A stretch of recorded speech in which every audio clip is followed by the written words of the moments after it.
გამარჯობათ მეგობრებო, ჩვენ კვლავ ვაგრძელებთ ლექციების ციკლს უდიდესი ქართველი მეფის დავით აღმაშენებლის შესახებ.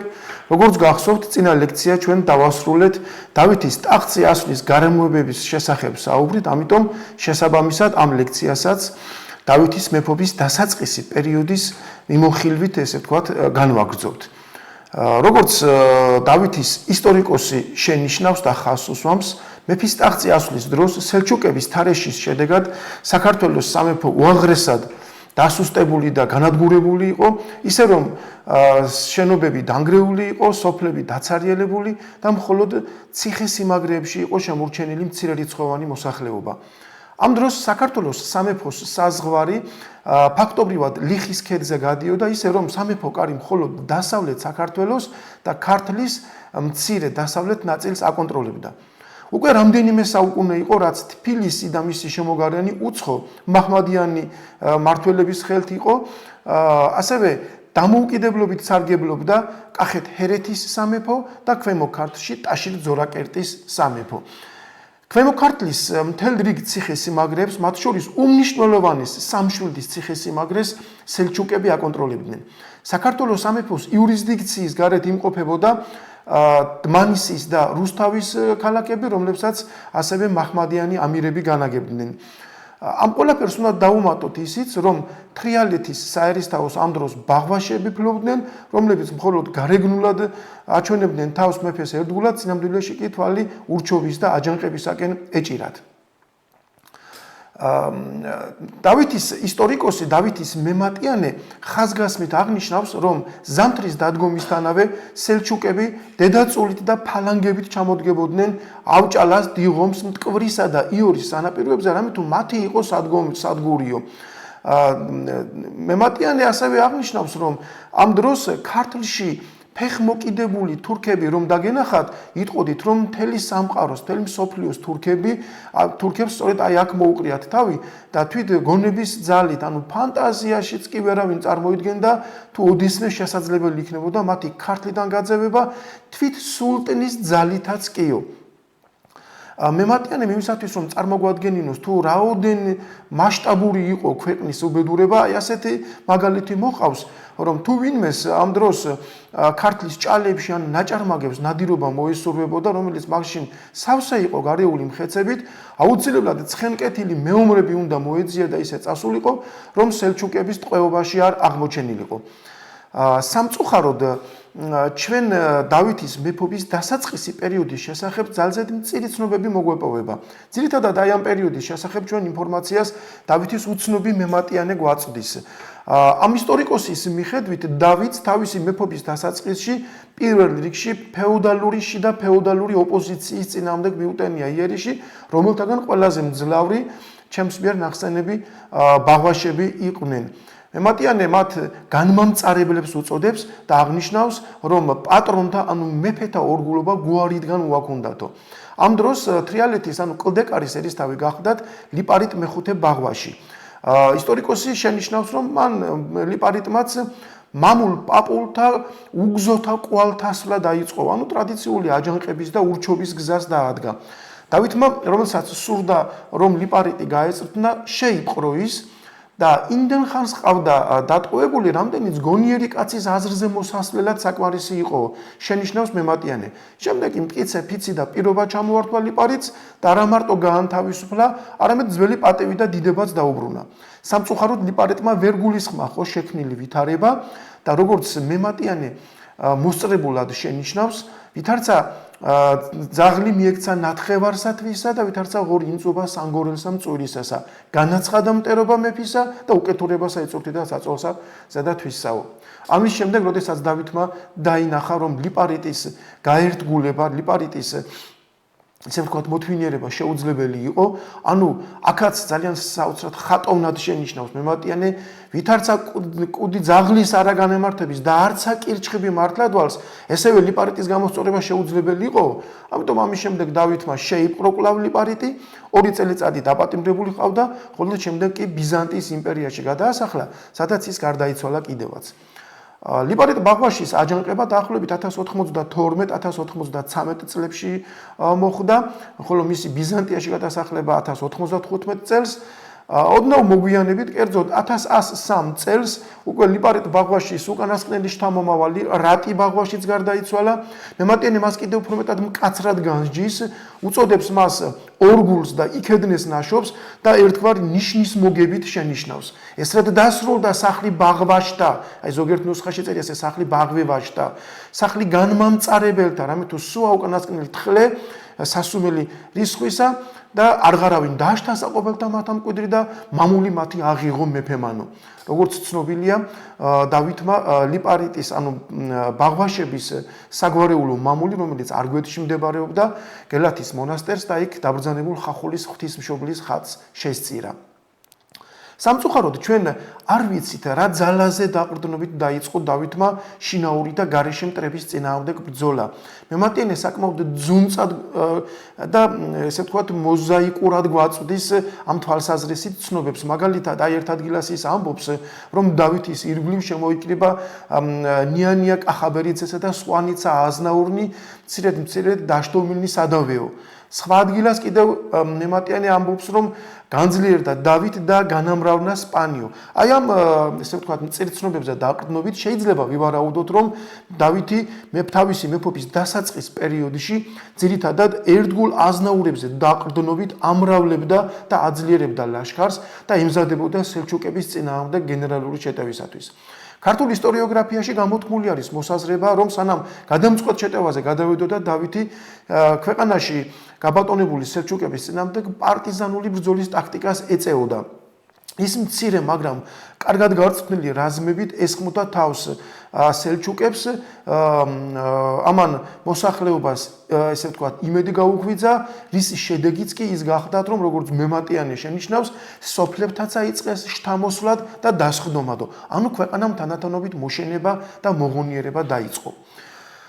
10 წლიანი სამზადისის შემდეგ დავითი სელჩუკების წინააღმდეგ აქტიურ გენერალურ შეტევას იწყებს, რაც პირველ რიგში სულთნისათვის ხარკის მიცემის შეწყვეტაში გამოიხატა.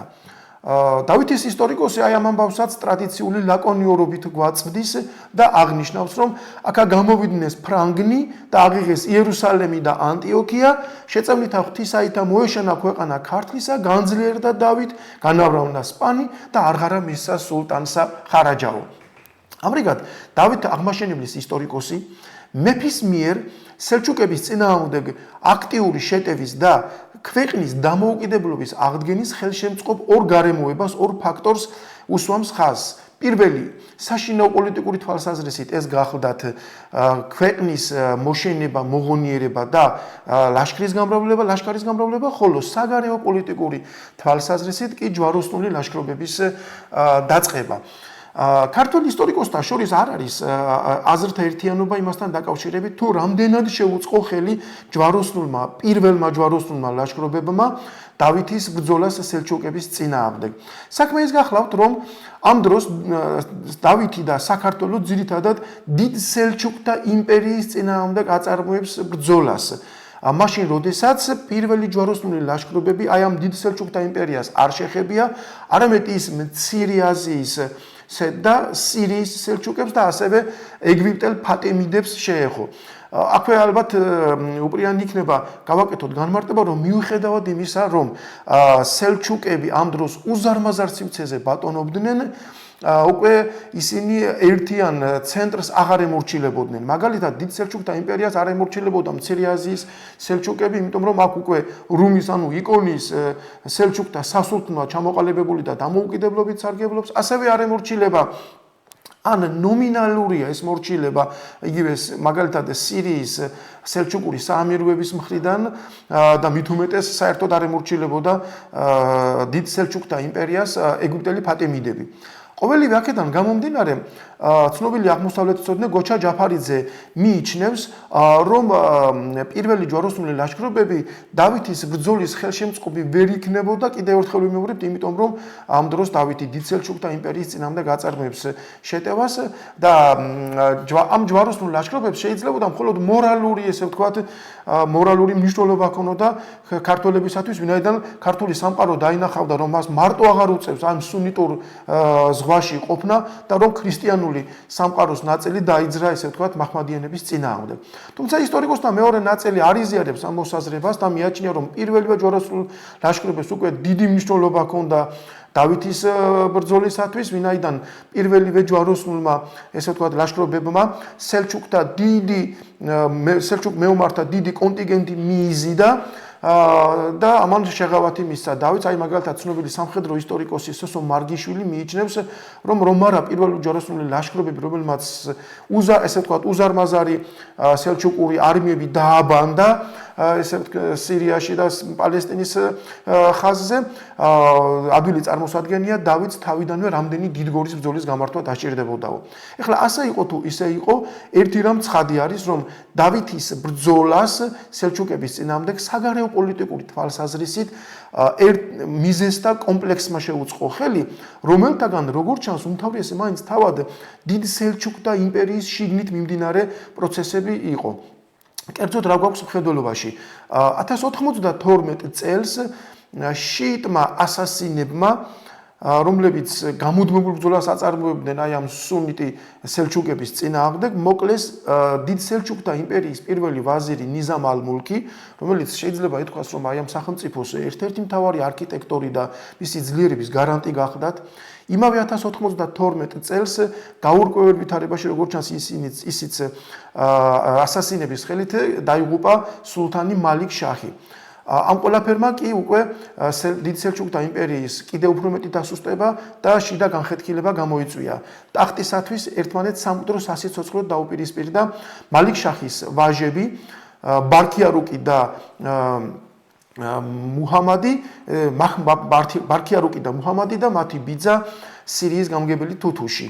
ბრძოლები 1092-1093 წლებში 1095 წლებში გარდამავალი უპირატესობით მიმდინარეობდა და საბოლოოდ ის ბარქიარუკის გამარჯვებით დასრულდა. თითქოს ისე ჩანდა, რომ დიდ სელჩუკთა იმპერიაში უკვე სტაბილურობის ხანა იწყებოდა, მაგრამ 1099 წლიდან შიდა დაპირისპირებამ სელჩუკთა იმპერიაში კვლავ ახალი ძალით იფეთქა, რამაც საბოლოოდ, ესე ვთქვათ, ეს იმპერია დაშლის და დაქუცმაცების შეუქცევად, ესე ვთქვათ, არეალში შეიყვანა. ცხადია, ყოველივე ამას ფხიზლად ადევნებდა თვალს დავითიც და საქართველოს სამეფო კარიც და შესაბამისი მომენტის დადგომისთანავე დავითმა, ესე ვთქვათ, აქტიური მოქმედება დაიწყო, როგორც მოგახსენეთ, 1099 წელს მან ხარკის მიცემა შეუწყვიტა სულთანს. ისპაჰანის კარმა დავითის ეს დემარში უპასუხოდ დატოვა, რაც იმას ნიშნავდა, რომ მაშინ სელჩუკებს დავითის წინააღმდეგ ბრძოლა არ შეეძლოთ. ამის შემდეგ დავითი უმნიშვნელოვანეს ეტაპზე გადადის, ის იწყებს საქართველოს ტერიტორიული მთლიანობის აღდგენისათვის ბრძოლას. 1103 წელს დავითმა მნიშვნელოვანი ციხესიმაგრე ზედაზნის მნიშვნელოვანი ციხესიმაგრე წაართვა კახეთ-ჰერეთის მეფე კვირიკეს. საერთოდ უნდა აღინიშნოს, რომ ზედაზნის ციხეს ფლობელები ქართლის ძლიერი ფეოდალები აბულეთის ძეები იყვნენ, რომლებიც ისე როგორც ბაღვაშები საქართველოს სამეფო კარის, ესე ვთქვათ, ოპოზიციას წარმოადგენდნენ. საინტერესო აღინიშნოს ის ფაქტი, რომ დავითის ისტორიკოსი, რომელიც საკმაოდ დაწვრილებით გვაწვდის, ესე ვთქვათ, შეიძლება ითქვას დაწვრილებით გვაწვდის ინფორმაციას ბაღვაშების შესახებ, არაფერს არ ამბობს თავის თხზულებაში აბულეთის ძეებზე. სამაგიეროდ აბულეთის ძეების შესახებ ძალიან საინტერესო ინფორმაციას გვაწვდის თავად დავით აღმაშენებელი თავის შიომღვიმისადმი შეწირულობის სიგელში. საინტერესოა სხვათა შორის აი ამ თვალსაზრისით დავითის და მისი მემატიანის, ესე ვთქვათ, დამოკიდებულება მსხვილი ოპოზიციური ფეოდალური სახლების მიმართ. მე როგორც მოგახსენეთ, დავითის ისტორიკოსი ბაღვაშებს განმამწარებლებს უწოდებს და აღნიშნავს, რომ პატრონთა, ანუ მეფეთა ორგულობა გვარიდან მოაქუნდათო. ანალოგიურს, ესე ვთქვათ, დამოკიდებულებას იჩენს დავითიც. ის თავის შიომღვიმისადმი შეწირულობის სიგელში წუხარებით აღნიშნავს, რომ აბულეთის ძეების არაერთ თაობას უამრავი წყალობა ჰქონდა ჩვენი ოჯახიდან მიღებული, მაგრამ არც ერთ მათგანს ჩვენი ერთგულება არ გამოუჩენიაო. მაგრამ განსაკუთრებული, ესე ვთქვათ, განსაკუთრებით უარყოფითად არის დავითი მის თანამედროვე ძაგან აბულეთისისადმი განწყობილი. აი ამ ძაგან, როგორც მოახსენეთ, ეს ძაგან აბულეთისე განაგებდა ზედაზნის ციხეს და დავითი აღნიშნავს, რომ მან მიიტაცა ეს ციხესიმაგრე და არა მარტო ეს ციხესიმაგრე, არამედ მთელი რიგი ტერიტორიები, მათ შორის შიომღვიმის მონასტრის მამულებიცო და საინტერესოა, ხოლო თავისი ძმა მოდისტოსი, რომელსაც ასევე უარყოფითად ახასიათებს დავითი და მას უწოდებს წინა უკმო ეპისკოპოსს, რომელიც და აღნიშნავს, რომ უკარო წყემსი ჭეშმარიტ წყემსებისგან დაემხო. ანუ როგორც ჩანს, მოდისტოსი შემდეგ რუის-ურბნისის საეკლესიო კრებაზე გადააყენეს. ხო და აი, როდესაც როგორც ჩანს, ძაგანმა დაინახა, რომ მისი საქმე ცუდად არის, ანუ დავითი ძლიერდება, მისთვის იმდენად მიუღებელი იყო დავითის გაძლიერება და ქვეყნის გაერთიანება, რომ მას სტრატეგიული ზედაზნის ციხე დავითის მოწინააღმდეგე კახეთ-ჰერეთის მეფე კვირიკესათვის გადაუცია. ამიტომ უნდა იყოს, რომ დავითის ისტორიკოსი წერს 1103 წელს, რომ კვირიკეს წაართვა ეს ციხე და არა ძაგანსო. თვითონ ძაგანმა როდესაც დაინახა, როგორც ჩანს, რომ მისი საქმე ცუდად იყო, ის შიომღვიმის მონასტერში შესულა და იქ გამაგრებულა და იქედან აპირებდა მეფის წინააღმდეგ ბრძოლას, მაგრამ შიომღვიმის ბერებმა მეფის ერთგულება გამოიჩინეს, ის შებოჭეს და ესე გადასცეს დავითს. ამავე პერიოდში, ანუ 1103-1104 წლების პერიოდში, დავითი უმნიშვნელოვანეს პრობლემას შეეჭიდა. ეს იყო საეკლესიო ვითარების მოწესრიგება, რომლის გამოც მან, როგორც ცნობილია, რუის-ურბნისის სანახებში 1104-1105 წლებში დიდი საეკლესიო კრება მოიწვია. აი ამ კრების მოწვევის მიზეზებზე ვრცლად გვესაუბრება ჩვენ როგორც დავითის ისტორიკოსი, ასევე ვრცლად არის საუბარი რუის-ურბნისის საეკლესიო კრების ძეგლის წერის შესავალში, საუბარი ძეგლის წერაში შესავალში პირდაპირ არის განმარტებული, რომ არავინ იფიქროს, ჩვენ თითქოს იმიტომ მოვიწვიეთ ეს საეკლესიო კრება, რომ ქართველთა სარწმუნოების უბიწოება საიმე ბიცი შეხებია, არასოდეს გეცრუნეთ შენ მშობილო ჩვენო ეკლესია, და განგცეთ შენ სიქადულო ჩვენო მართლმადიდებლობაო. აი ასე განმარტებას აკეთებს კრების ძეგლის წერა, არამედ ის აღნიშნავს, რომ გარკვეული საეკლესიო საკითხების მოსაწესრიგებლად შეიკრიბა კრება. რაც შეეხება დავითის ისტორიკოს, იგი საკმაოდ მუქ ფერებში გადმოგვცემს ეკლესიაში შექმნილ ვითარებას ამ დროს და აღნიშნავს, რომ ქვა ბავაზაკნი იყვნენ მოკალათებულნი ეკლესიაში ნაცვლად ჭეშმარიტი მწყემსებისა, რომლებსაც უფრო მამულობით ჰქონდათ, ანუ გვარიშვილობით უფრო ჰქონდათ ეს თანამდებობები დაკავებული, ვიდრე პირადი ღირსებით. აი, აქაც საინტერესოა იმის აღნიშნა, რომ როგორც ჩანს, ეს ფეოდალური ოპოზიცია არა მარტო საერო ასპარეზზე, არამედ სასულიერო ასპარეზზეც, ესე ვთქვათ, იკიდებდა ფეხს და ესე ვთქვათ, ორი მიმართულებით უტევდა სამეფო კარის ცენტრალისტურ და გამაერთიანებელ პოლიტიკას. ძალიან საინტერესოა კიდევ ერთი რამის შენიშვნა, აი დავითის ისტორიკოსი ამბობს, რომ აი ეს ქვა ბავაზაკნიო, ანუ ეს უღირსი ეპისკოპოსები, რომლებსაც თავიანთი, ესე ვთქვათ, თავიანთი მსგავსი ხუცესნი და ესე სხვა სასულიერო პირები ჰქონდათ ადგენილი, ნაცვლად სჯულისა უსჯულოებას ასწავლიდნენ. აი ძალიან საინტერესოა ამისი განმარტება. ცხადია, ახლა არ შეიძლება ის ვიფიქროთ, რომ ამბიონიდან ან სხვა ესე ვთქვათ ადგილებიდან ისინი არაქრისტიანულ სწავლებას ავრცელებდნენ ან რაიმე სხვა. არა. აქ საუბარი აქვს მიმატენეს იმაზე, რომ მათი სიტყვა და მათი საქმე იყო დაშორებული ერთმანეთს, იმიტომ რომ ისინი ცხადია, ესე ვთქვათ, ქრისტიანულ სათნოებებს, ქრისტიანულ ზნეობას და სწავლებას ავრცელებდნენ მათი ქადაგების დროს, მაგრამ მათი საქმე იყო სხვა. ამიტომ დავითმა, ესე ვთქვათ, მოიქცია ეს კრება, სადაც იოანე ქართლის კათალიკოსი მეთაურობდა მას, გიორგი ჭყონდიდელი, არსენ მიყალთველი და ეს გამორჩენილი საეკლესიო პირები. არ იყო ადვილი ამ კრების, ესე ვთქვათ, მთავარი მიზნის მიღწევა, ანუ უღირსი სასულიერო პირების გადაყენება, ვინაიდან მათ უკანო ძლიერი ფეოდალური სახლები იყვნენ, მაგრამ თუ მოახერხა დავითმა პირველ რიგში ეს მოახერხა, იმიტომ რომ პირადად თვითონ დავით აღმაშენებელი იყო ის მეფე, ის ქრისტიანი, რომლის სიტყვაც და რომლის საქმეც ერთი, ანუ ზნეობრივი და ქრისტიანული იყო.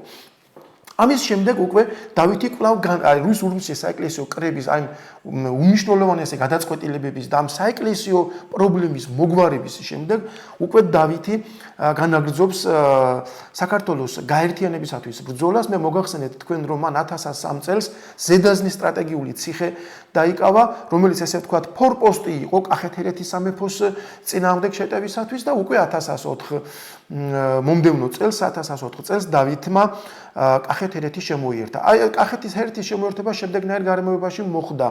1104 წელს გარდაიცვალა კახეთ-ჰერეთის მეფე კვირიკე. სხვათა შორის ძალიან საინტერესო არის, რომ დავითის მემატიანე, რომელიც ესე ვთქვათ დაუნდობელი არის დავითის მოწინააღმდეგეების მიმართ, კვირიკეს საკმაოდ ესე ვთქვათ დადებითად ახასიათებს და მას ჭეშმარიტ ქრისტიანს და ნებებზე გამარჯვებულ ესე ვთქვათ მორწმუნე მეფეს უწოდებს. ძალიან საინტერესოა მისი შენიშვნაც, რომ აი ზედაზნის ციხე, რომელიც როგორც აღნიშნეთ, კვირიკეს წაართვა დავითმა, აი ეს მომენტი კვირიკემ ესე ვთქვათ პასუხგაუცემელი დატოვა. აქაც ისტორიოგრაფიაში რამდენიმე მოსაზრებაა გამოთქმული.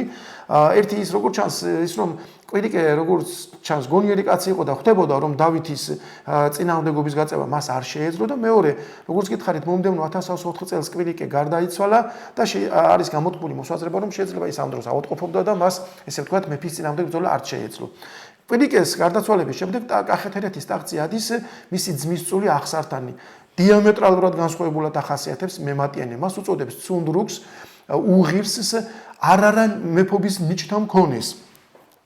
ცხადია ასეთი მეფის წინააღმდეგ ბრძოლა დავითს არ გაუჭირდებოდა, მას როგორც ჩანს უკვე თავად კახეთ-ჰერეთის სამეფოში ყავს თავისი ერთგული აზნაურები, ესე ვთქვათ, გამრავლებული, რომლებმაც სწორედ შეიპყრეს აღსართანი, კერძოდ მემატიანე ასახელებს ვინმე კახეთ-ჰერეთის დიდებულებს არიშიანს და ბარამს და მათ დედის ძმას ქავთარ ბარამისძეს, რომლებმაც შეიძლება ვთქვათ, რომ სპეცოპერაცია ჩაატარეს და შეიპყრეს აღსართანი და მეფეს მოგვარეს. ამრიგად მეფემ ფაქტიურად უბრძოლულად შემოიერთა კახეთ-ჰერეთის სამეფო. მემატიანე ხაზს უსვამს, რომ მას შემდეგ რაც დავითმა აიღო კახეთ-ჰერეთის მნიშვნელოვანი ციხესიმაგრები და იქ თავისი ესე ვთქვათ ერთგულები ჩააყენა, კახეთის და ჰერეთის მოსახლეობას მზეებრი მიჰფინა წყალობა, ანუ დაუყვავა, რაც დავითის ესე ვთქვათ პოლიტიკურ ნიჭს და ალღოს უსვამს კიდევ ერთხელ ხაზს. ცხადია, ისეთი მნიშვნელოვანი ტერიტორიის დაკარგვა, როგორც კახეთ-ჰერეთის სამეფო იყო, სელჩუკური სამყაროსათვის ძალიან დიდ დანაკლისს წარმოადგენდა, ამიტომ სელჩუკებმა ვეღარ დატოვეს უკვე უპასუხოდ დავითის ეს ნაბიჯი და 1104 წლებში ერწუხის მიდამოებში, ჩვენ არ ვიცით სამწუხაროდ სად იყო ეს ერწუხის მიდამოებში მოხდა დიდი ბრძოლა დავითსა, ერთის მხრივ დავით აღმაშენებელს და ქართველებს შორის, ხოლო მეორეს მხრივ სულტნის ლაშქარს, ასევე განძის ათაბაგის და იქ კახეთ-ჰერეთის იმ მოსახლეობას შორის, რომელიც დავითის ესე ვთქვათ გამაერთენებელ პოლიტიკას არ მიესალმებოდა. ერწუხის ბრძოლას შეიძლება ითქვას, რომ ყველაზე მეტად ვრცლად და ხატოვნად აღწერს დავითის მემატიანე და საოცრად გადმოგცემს დავითის საოცარი ესე ვთქვათ სიტყვებით გადმოგცემს დავითის ბრძოლას ერწუხის ეს ველზე და ის აღნიშნავს, რომ მეფეო ისე კი არ იყო ზოგიერთი ესე ვთქვათ მთავარი ან ზოგიერთი წინამძღოლი სიმაღლეზე რომ დადგება და იქიდან ხელმძღვანელობს ბრძოლას. არა, დავითი პირადად ესე ვთქვათ ბრძოლის ცენტრში, წინა ხაზზე იყო, როგორც ლომი შეუძახებდა და როგორც გრიგალი მიმოიქცეოდა და მას 3 ცხენი მოუკლეს ამ ბრძოლაში და მეოთხე ცხენზე მჯდომა სრულყო მის დღისა ომიო. ესეც საოცარ სიტყვებს ამბობს დავითის მემატიანე და კიდევ ბრძოლის შემდეგ, როდესაც დავითმა სარტყელი შეიხსნა, მას მტკნარი სისხლი ესე ვთქვათ გადმოდინდა სამოსიდან და შეეშინდა იქ მეფის ირგვლივ მყოფ ამალას, ეგონათ რომ მეფე დაჭრილი იყო სინამდვილეში კი დავითის იმ დღევანდელი გმირული თავგანწირული ბრძოლის შედეგად აი ამ მტრის სისხლის წვეთები ხმალს და შემდგომ უკვე ხმლიდან ჩამოდენილი აი ტანისამოსში იყო დაგროვილი. აი ესე თავგანწირულად იბრძოდა მეფე და სწორედ აი ამ თავგანწირული ბრძოლის შედეგად მოიგო, აი ამბობს მემატიანე ხაზს უსვამს, რომ განწირულითაერითა და მცირეთითა ლაშქრითა დაამარცხა სულტნისა იგი ურიცხვნის სპანიო. ჩვენ აი აქ შევჩერდეთ ჩემოძვირფასო მეგობრებო და უკვე დავითის შესახებ მომდევნო ლექციაზე განვაგრძობთ საუბარს.